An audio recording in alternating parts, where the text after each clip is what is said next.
السلام علیکم. ہائی دوستوں، میں ہوں یاسین احمد اور میں آپ کو اپنے اس یوٹیوب چینل انفارمیٹیو ورلڈ میں خوش آمدید کہتا ہوں.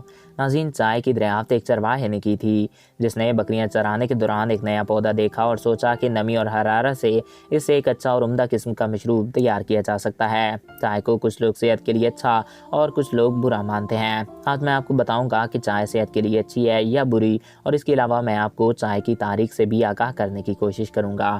تو ویڈیو کی جانب بڑھنے سے قبل آپ سے یہ ریکویسٹ ہے کہ اگر آپ نے ابھی تک ہمارے اس یوٹیوب چینل کو سبسکرائب نہیں کیا تو اس کو سبسکرائب کر کے ساتھ موجود بیل کے آئیکن کو پریس کریں تاکہ ہمارے ہر نئے آنے والے ایسے ہی معلوماتی ویڈیو آپ کو بر وقت اور بآسانی ملتے رہا کریں. تو چلیے دوستوں، ویڈیو کا باقاعدہ آغاز کرتے ہیں.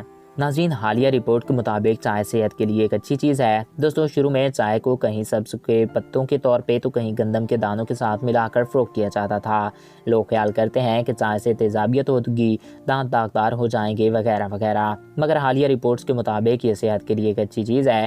چائے میں کئی خوبیاں اور صحت کے لیے کئی فوائد ہیں. دوستوں، چائے سے تیزابیت ہرگز نہیں ہوتی. ابتدا میں برطانیہ چائے کو چاندی کے سکوں کے بدلے خریدا کرتا تھا، مگر یہ سودا اسے مہنگا پڑنے لگا. اسی دوران اس نے چین کو چائے کے بدلے افیم کی پیشکش کی، جسے چین نے قبول کر لیا. چائے کے بارے میں بہت سی کہانیاں ملتی ہیں. آج دنیا میں پانی کے بعد سب سے زیادہ پیے جانے والا مشروب چائے ہے. لوگ اسی سے اپنی صبح کا آغاز کرتے ہیں. ناظرین، کہا جاتا ہے کہ یوں دونوں ملکوں میں چائے اور افیم کا تبادلہ ہونے لگا. جلد ہی چینی شہری اس سودے سے متاثر ہونے لگے. چینی افیم کے نشے میں دھت رہنے لگے اور افیم کی ڈیمانڈ بڑھنے لگی. سن 1839 میں ایک چینی حکومت عہدیدار نے ایک بہت بڑے برطانوی افیم کے کھیت کو تباہ کرنے کا حکم نامہ جاری کر دیا، اور یہ قدم دونوں ملکوں کے درمیان جنگ کا ایک قدم بنا. برصغیر پاک و ہند کو محکوم بنانے والی ایسٹ انڈیا کمپنی نے چائے کی فصل پہ اپنی عزاداری قائم کرنے کے لیے اسے خود سے اگانا چاہتی تھی. اسی مقصد کے لیے ایک برطانوی ماہر حیات رابرٹ فورچو کو مقرر کیا گیا کہ وہ کسی طرح ایک خفیہ آپریشن کے ذریعے چین سے چائے کے پتے چرا لائے. رابرٹ فورچو اپنا روپ بدل کے چین کے چائے کاشت کرنے والے پہاڑوں میں گیا. یہاں سے اس نے چائے کے پودوں کو بھارت میں اسمگل کیا، اور پھر بعد میں بھارت میں اس کی کاشت کا آغاز شروع ہوا، اور آج دنیا میں ہر علاقہ اس کو اپنی ضرورت کے لیے اگاتا اور استعمال کرتا ہے.